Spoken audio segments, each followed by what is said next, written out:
Selma has a very special place in this nation. I don't know that any of us can explain why we have this place, why we hold this place or space. We don't know. All we know is that it is. Mm-hmm. And we know the sacrifice and the contributions, the suffering that Selma has experienced as a consequence of it. And that has been my passion. That's been my work, to actually help the nation recognize what Selma really means, not just to Selma, not just to this nation, but to the world.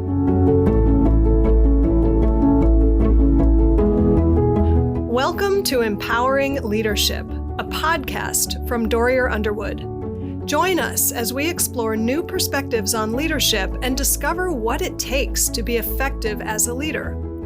Here's your host, Doug McVaden.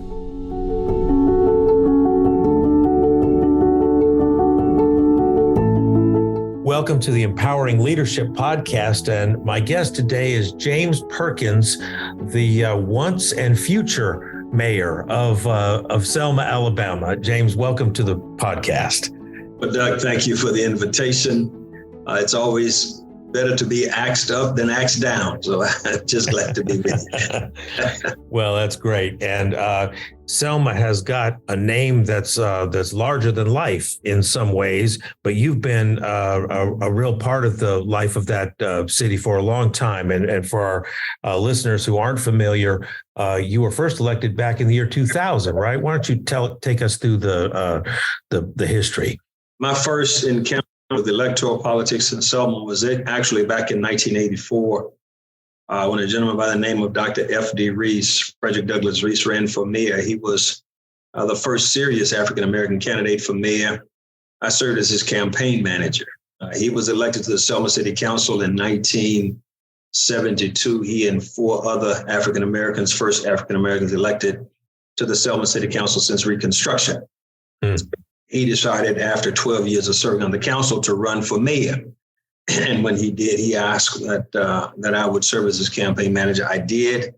And that was my first real experience with electoral politics. He was not successful. Another gentleman ran in 1988. His name, Cleophas Mann. He was not successful. My first run for office was in 1992. And when I ran then, I was not successful. But what I ended up doing was challenging the election results in court. And that challenge lasted for 2 years. I was in court for 2 years. The result of it was the judge ordered a consent decree. That consent decree required that the city of Selma and James Perkins, Jr., the citizen, would co-manage the next two municipal elections in the city of Selma. That's unprecedented. I don't think that's ever been done where a citizen had equal authority to a municipality in an election. I ran again in 1996. There's a lot of backdrop to that. 96 still was not successful, but we were able to cut the deficit in half. Came back and ran again in 2000, and at that time was successful in defeating former Mayor Joe Smitherman, who was first elected in 1964 and served for 36 years in now. He served from 1964. Yes. Let me see if I can get this right. I mean, this is the year of LBJ. Right? This is the year of the Civil Rights Act. This is all the way back. Wow. Joe Smitherman was the mayor of Selma, the white mayor of Selma, obviously, all that time, 36 years. And your candidate lost in 84. That's right. Another candidate lost in 88. That's right. You lost in 92. That's right. Spent 2 years challenging the results. And now this part, I just can't quite get to go in my brain. You and the city of Selma would co-manage the election. Now, how in the world does something like that work and come about? The consent decree was very unusual. I can recall when the judge called the parties in. He called former Mayor Smith and myself in with our attorneys, and he said to Joe, he said, listen, I'm convinced that Mr. Perkins has a valid claim that there has been significant voter fraud in this election. He has demonstrated that. But then he looked to me and he said, but it's going to take you another 2 years to complete the case. because in the state of Alabama, you have to prove individual occurrences of voter fraud. And that meant that I had to prove a more individual occurrence of voter fraud than the deficit in the election. The deficit was about 650 votes. And so that meant 651 individual occurrences, but we had gotten up to around 450 or so, and we really were moving through the process. No one thought that it could be done, but the judge recognized the validity of the case. And so literally for the next two municipal elections, everything that the city signed off on, I had to sign. I actually appointed, for every appointee, I had the opportunity to appoint an appointee. In the election ballot boxes, in the voter absentee ballot box, in the municipal management, in the clerk's office, James Perkins Jr. had the opportunity to appoint someone in each of those positions. And yet in 96, you lost again. I did cut the deficit in half. There was an interesting process that was going on. We called it absentee ballot factories. There were processes that we had actually identified how they were actually winning those elections. See, the interesting thing in 1984, when that election was over, the night of that election, that election got national media attention because of Reese's prominence. Reese is the man who actually signed the letter to invite SCLC and Dr. King into Selma in 1965. So his prominence in that election was nationally recognized. But that night of that election, when that happened, media approached me as the campaign manager and complimented actually the strategy we were using in the election, phone banking, door-to-door canvassing, the kinds of things we were doing. And then I don't recall which media it was or the media person, but she asked me, she said, but what happened? And she puts the mic in my face, and I felt about as dumb as I'd ever felt in my life because I really couldn't understand what happened. But what I knew that was Joe Smitherman had announced at about noon he was going to win by about 600 votes. Well, he did the same announcement in 88, and then he did the same announcement the day in 1992. And so we knew something was going on, but it was a function of trying to prove it. My background in information technology, at that time, I owned an IT company. I hired software engineers, and I got one of the guys to do a computer program that would allow us to do some analytical work on every document that had a mark on it. And so in the election contest, we got access to the records, did some very interesting AI work back then, and wow, was able to isolate the patterns that existed in the voting process and able to actually prove the case. Wow. That is amazing. That is amazing. What you have to do to get elected, right? Then machine politics was real then, and Joe Smitherman was a formidable opponent. He had it down to a science. I never really classified him as a racist. I really referred to him as a chameleon. He kind of change and shift with the political culture and the climate. Very interesting guy. He managed to stay alive for 36 years in electoral politics. I can hear that you have at least some respect for the stamina that takes.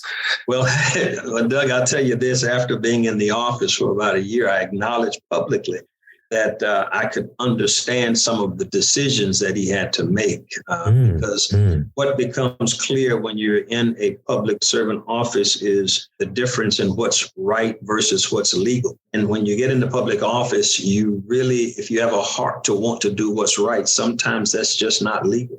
And you have to make sure that you can check both boxes, and that can be challenging sometimes. Well, that's a very complex kind of a statement, especially in the climate today where people just tend to take sides and say, well, he's not on my side, so he's bad, and I'm on my side, and so I'm good. And it sounds like you're saying it's not that simple. It is not that simple, especially in public office, when you're dealing with issues of ethics, law, and morality. I mean, that's a complex matrix. And my decision model says I try very hard to try and ensure that my decisions are legally, morally, and ethically in sync. And if I can check those three boxes, if I can look at my attorney and say, hey, did we check that box? And the attorney says yes. And I can look at my moral compass and say, did I check that box? And I look in the mirror and I'm okay with that guy, then I'm okay, with it. And then the ethics piece, there's a combination of legal and moral requirements when it comes to ethics. If I can check that box, when I look in the mirror every morning and I say, well, Perk, how'd you do yesterday? And I'm okay with that guy I'm looking at, then I feel I can go out and do it the next day. Of course, we're about to come up on our timeline on the year 2000 when you did win.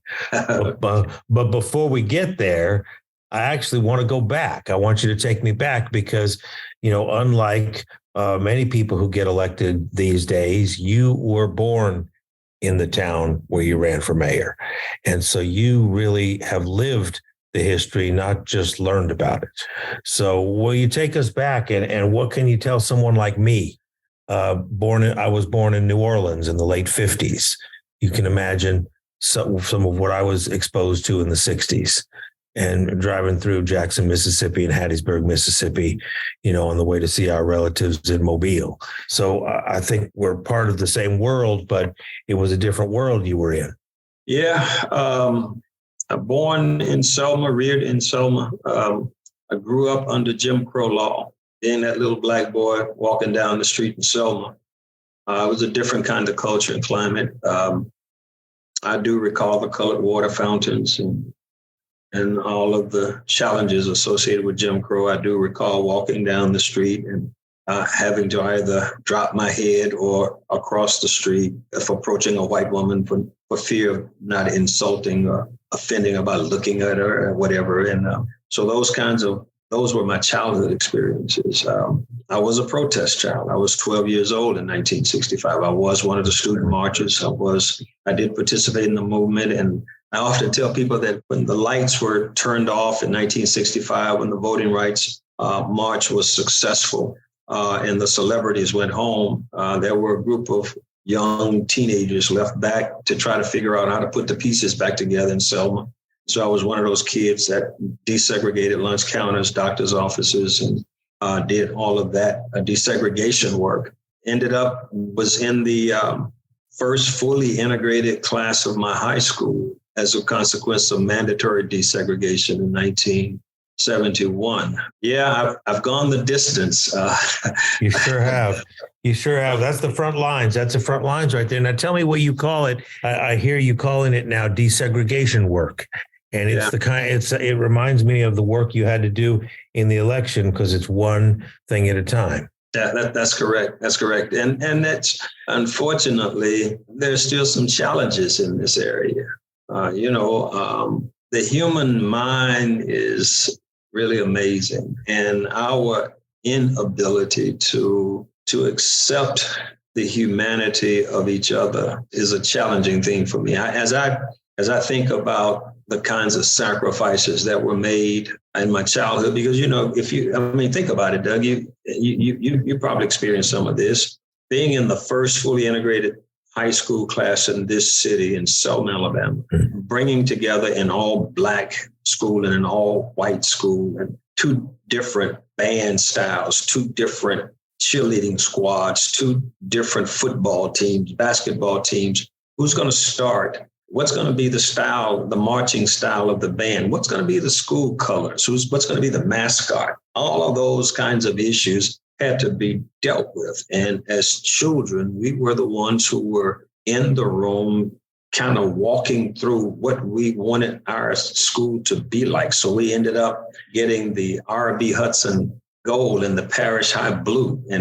But these were kids. We were making these kinds of decisions, kind of walking through this. Wow. I can recall when they start doing little contests to try to determine what the mascot would be. And someone wanted to be the Blue Devils, but somebody came up with the Saints. Now, you ought to appreciate that because you're out of New Orleans, but we ended up with the Selma High School Saints. Selma Saints. There you go. And we used the Fleur de Lis as a symbol. And, all right, and if I'm not mistaken, I believe the school board had to get permission from the New Orleans Saints to use that. So I think I'd have to go back and validate that, but I have heard that Yeah, that was around the same time. The Saints just came to New Orleans in the late 60s. That's about right.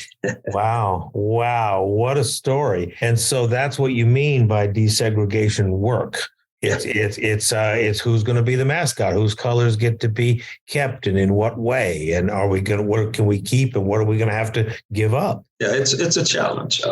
And their emotions and feelings that are engulfed in all this. And quite frankly, I think the baby boomers of my generation, especially those out of Selma, I think we need to be studied because of what we actually endured and went through. I think we probably need to be lying on somebody's sofa somewhere. We need to get a panel of scientists to come in and put you under glass and just watch you, right? Observe you, right? But Doug, I mean, if you think about that past, and you think about that same little black boy, those experiences actually being elected to serve as mayor of this city, that's amazing. And I recognize the responsibility and the challenge that it brings. I think I have enough memory now that I still remember, the transition that I had to go through to get to this space and place. Because quite frankly, when I finished high school, I was one angry black man. I was angry. I didn't really want to deal with this stuff anymore. And that's why I chose to attend an HBCU, to a historically black college, Alabama A&amp, because I didn't want to. Our parents were trying to get us to keep moving, keep desegregating, keep doing the work, go to Alabama, no, I don't want to do that anymore. Yeah.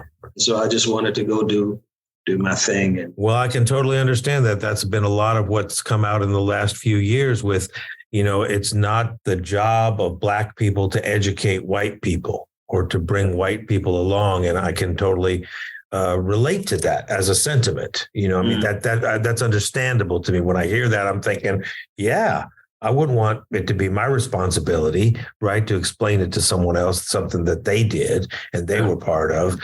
But so you went to A&M, Alabama A&M, right? Yeah. And I know you studied for a while at Auburn as well. And so you got outside of the Selma community for a while. And then tell us about the journey to go back and to run for office. I earned a degree in mathematics and with a concentration in computer science. And so my initial professional work experience was with Fortune 500s as a computer programmer. I went to work for Caterpillar at the corporate office there as a computer programmer in 1975 and worked for Martin Marietta, now Lockheed, and worked for them. And until I decided I wanted to start my own business and doing system work. And so I did start my own business and did software engineering, systems integration work, technology work, and ran that business for some 18 years. And at some point, wow, this is interesting. In fact, I'm going to make this long story short and the short story shorter. But the reason I'm going to tell you about it is because it was on a trip from Birmingham where my family and I had kind of stopped to run the business. And I was going to Michoud Space Center in Slidell, Louisiana, to do a presentation for my company. We were going to buy and bid for a job down there. Got it. Technology work. And it was on that trip, it was supposed to be a one-day trip, turn and burn, go down, do the presentation, do the pitch, and then go back to Birmingham. But on that trip, when I got to Meridian, instead of continuing to go 59 north, I ended up turning and I stopped in Jackson, Mississippi. Yeah. And when I got in Jackson, I stopped, called my wife, told her, listen, I'm tired. I'm just going to get some rest. So I checked in a hotel and I stayed there. And when I got up the next morning, Doug, I was about to get on the interstate. Yeah. When I got on 20, I ended up going west and not east. Uh-oh. And back towards Louisiana. No, actually, I started, I didn't stop again until I got to Grambling, Louisiana. And when I got to Grambling, I drove around the campus, and the campus was closed at the time, but I drove around the campus, and then I got back in my car, gassed up, and my next stop was Dallas, Texas. And when I got to Dallas, Texas, I called my wife. I said, hey, baby, I said, you won't guess where I am. She said, where? I said, I'm in Dallas. She said, Dallas County, because Selma's in Dallas County. She thought maybe I'd come on. I said, no, I'm in Dallas, Texas. She said, you okay? I said, I'm not really sure. Something's going on. I said, that's something I'm trying to figure out. I don't know what this is, but it was really strange to got back in my car, drove to Oklahoma City. Now, this is an absolute true story, Doug. And I got to Oklahoma City. I went and visited a cousin of mine, and we sat down in her living room and we talked all night. And it was maybe about 1 or 2 o'clock in the morning when I said to her, I said, I figured out what's going on with me. Because she wouldn't, everybody's trying, why am I there? I said, I got to go back to Selma. I'm going to be mayor. And it was like, what? She said, no, I said, I got to run for mayor. And I'm going back to Selma. She said, well, so that was my wow, my Damascus Road experience. Yeah. It turned into a 4-day trip. I got home. When I got home to my wife and I said something to Cindy, I said, when I walked in the door, she said, wait, what, are you okay? I said, yeah. I said, we're going to move back to Selma and I'm going to run there. She said, you lost your mind. I said, no, I said, I got to do this. And so that's the short version of that. But there's Wow. There's a lot to that. We could unpack that for a while, probably. So then that led you to the road we had been talking about all those recounts. Yeah. And challenging everything.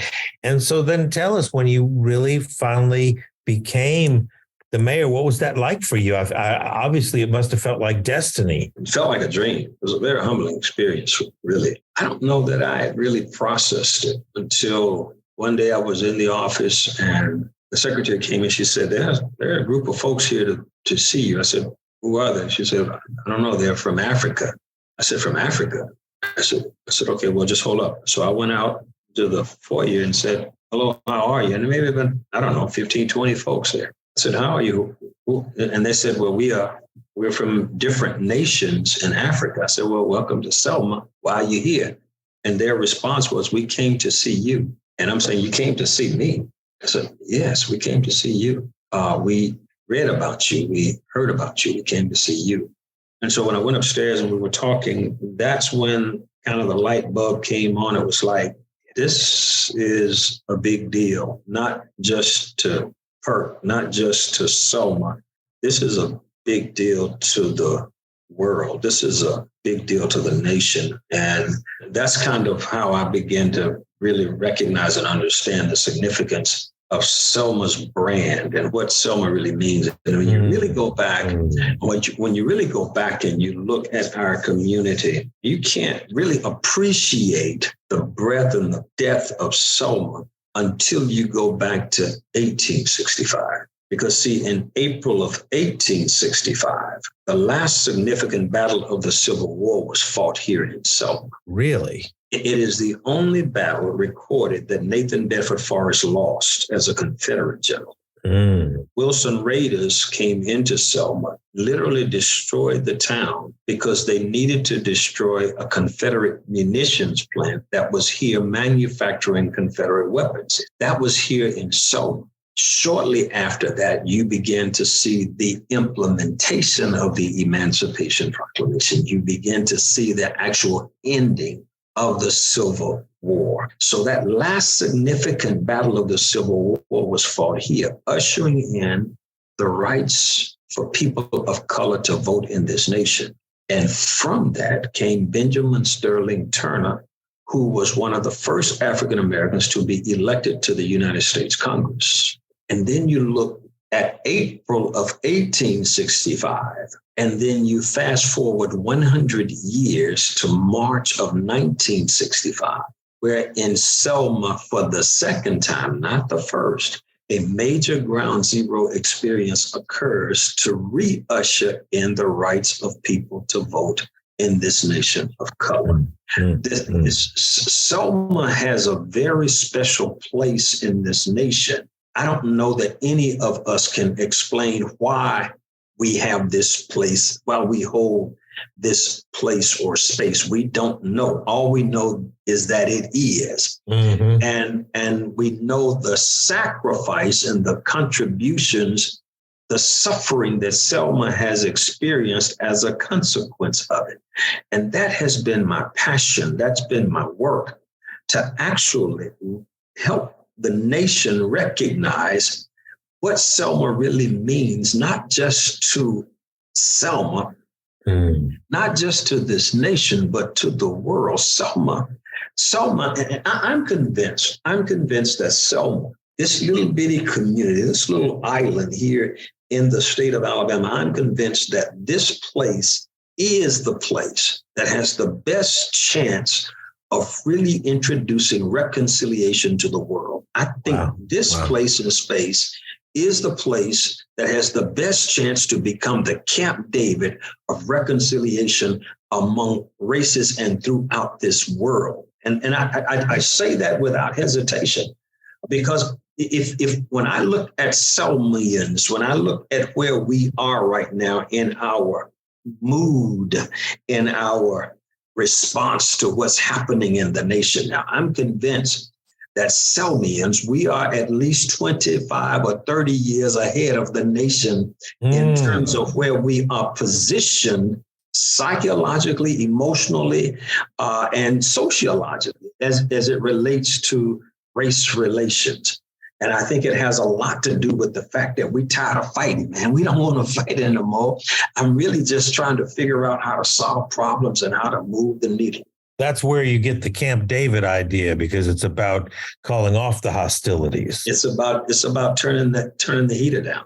That's quite a phrase, the Camp David of reconciliation. I like the way you're thinking there. So you really do believe that Selma can be a symbol, not of the past only, but of this future that you're articulating here. I absolutely believe that. And I don't think that I'm the only person who believes that. I think if you go back and you look at the first couple of months when I was elected in 2000, one of the first things that was done was the erection of a statue of Nathan Bedford Forrest on public property in the middle of the night, unbeknownst to me. And when I got the call about it, I was in a meeting at Montgomery, and I got a call saying, "Mayor, what do you think about your new statue? What statue? What are you talking about?" Those are the kinds of moments that let you know that there are some other folks that have some very passionate feelings about Selma. When you hear the engagement in the conversation about the renaming of the Geddes Bridge,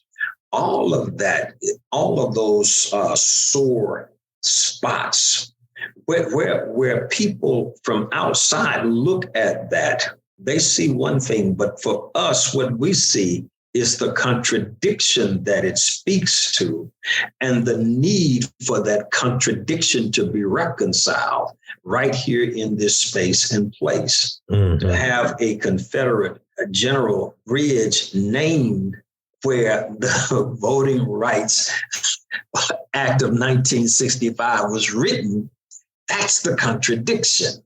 And it is that contradiction that makes Selma so unique and special. And I think not just for our past, but also for our future. It's so interesting, isn't it, how these symbols of contradiction seem so essential to the American story. I think that's what we keep learning in these last few years, that the very founding of the nation was based on a contradiction. That's right.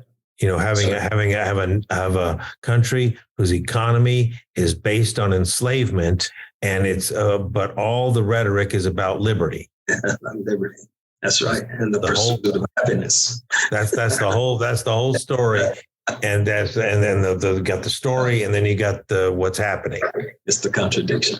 Yeah, it's amazing. And so now you did that first, I imagine 2 terms, right? And you served 2 terms from 2000 to 2008. Then I don't know, did they have term limits, or did you just decide not to run again, or what happened there? I got my butt beat. Okay. All right. I did not go voluntarily. And in fact, it's a process. I recognize that what I did in those first 8 years, I think was transformative. Really shift the paradigm in Selma. In retrospect, it may have been too fast because I don't know that the people really could appreciate what was happening. When I was not reelected, it was about we want something different. We want something different. And so I said, okay, well. Well, in America, we're certainly used to those kinds of cycles, right? Once somebody is, it seems natural in a way. Yeah. So gave people an opportunity to get something different. And when we finally realized that different was not always better. And the only thing I did was continue to say, this is what I did and this is what I'm offering. Look at the actual record. This is what I'm offering. Compare it to what we had before I got in office and now what we have now that I'm not in. And once we got people to begin to really look at the facts, I mean, the only time Selma's population increased since 1960 was when James Perkins was mayor between 2000 and 2008. Is that right? That's a census fact. And so, and even when I left office, well, if you go back and you look at the 1960 census, we were over 28,000 people. By the time I got in office in 2000, we had lost 8,000 people. We were down to 20,000. When I got in office, we were able to stop the hemorrhage and to actually turn the population numbers upward. It was a small percentage, about 1.5%. But to be able to stop that train decline and to turn it up was major. Yeah. And I really wanted one more term to try and really anchor that, 10 new industries came into the community while I was in office. 2,000 new jobs in a community of 20,000 people. That's significant. And so that's the kind of work that we were doing. But it was fast. And it was unapologetic leadership that really, just pressing it forward. When I left office, we lost another 3,000 people. And so the people looked back and say, hey, listen, I think Perkins may be on to something. And they brought me back in 2020 to try and finish some of this work. The challenge has been in 2020, after I took the oath of office and put my hand down, we had to start cleaning up from Hurricane Zeta because it had done damage to the community. And by the time we got done cleaning that up, we got hit with a massive tornado that's done additional significant damage in the community. And this full 2 years governing the pandemic and all of the other challenges that the nation and the world has been facing, it's been an interesting time. It certainly has. And those are just the local examples, because as you mentioned, the pandemic, there are a lot of national issues that you've also gotten involved in because you were president of the National Conference of Black Mayors, right? And so that's given you that kind of national perspective. Oh, yeah. I served as the president of the National Conference of Black Mayors. I served as the vice president of trade of the World Conference. We did a lot of mayoral training in Africa and the Caribbean. Then we was also served as the president of the Alabama Conference of Black Mayors. And when I came back into office, they asked me to serve as the president of the Alabama Conference. I pleaded with them to not do that. They elected me anyway. I served for 2 years, and then I told them I had to let it go. I didn't want to do it this time because Selma's in so much trouble. We have so many issues, and I really wanted to focus my attention on the community. Doug, I'm in the fourth quarter of this thing, I'm not looking for overtime. You know what I'm saying? I do. I mean, I really do. I'm in a similar phase of my own life, and that's right. It counts. This is what counts, is what we do now, and we don't have forever. That's right. And so I really appreciate your focus and wanting to get down to solving problems. I really hear that as the theme through your life. And I hear you call yourself Perk. Probably people that know you call yourself Perk, and I think it's a great nickname because I think if you just keep perking along, you keep going, even when you lost all those times or got pushed back or didn't get reelected, that didn't deter you from the mission and your faith in your mission, right?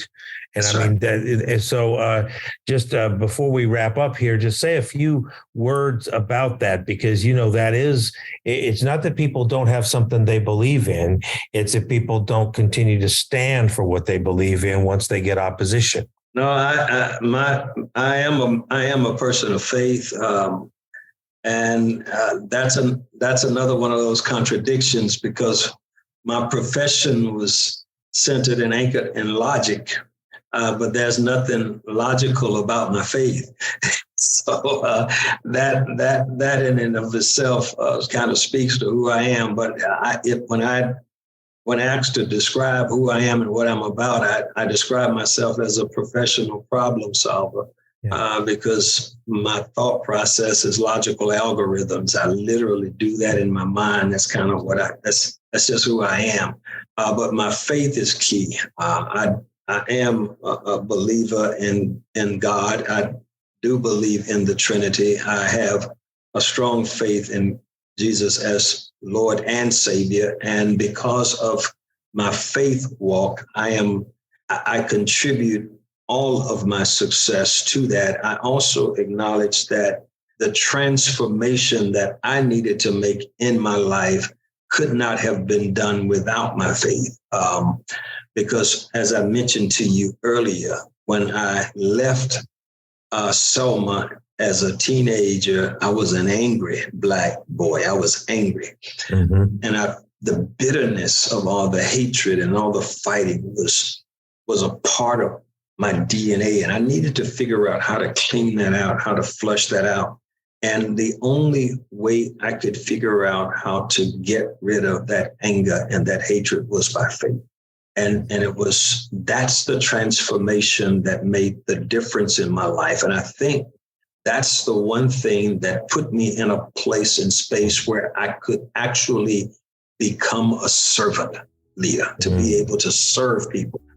To be willing to give of myself, to be that sacrifice servant leader, and the sacrificial servant leader. So that's the long and short of it.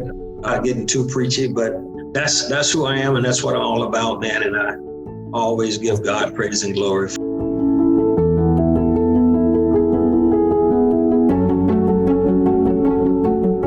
Thank you for listening to Empowering Leadership. If you enjoyed this episode, take a moment to subscribe for free on your favorite podcast platform. Give us a rating and a review so that other leaders like yourself can find us. Sign up for Dorrier Underwood's email newsletter by visiting us at dorrierunderwood.com. That's it for now. Go forth and be amazing, and take good care of your people. Empowering Leadership is produced by Dorrier Underwood and Andy Go of Gojo Studios.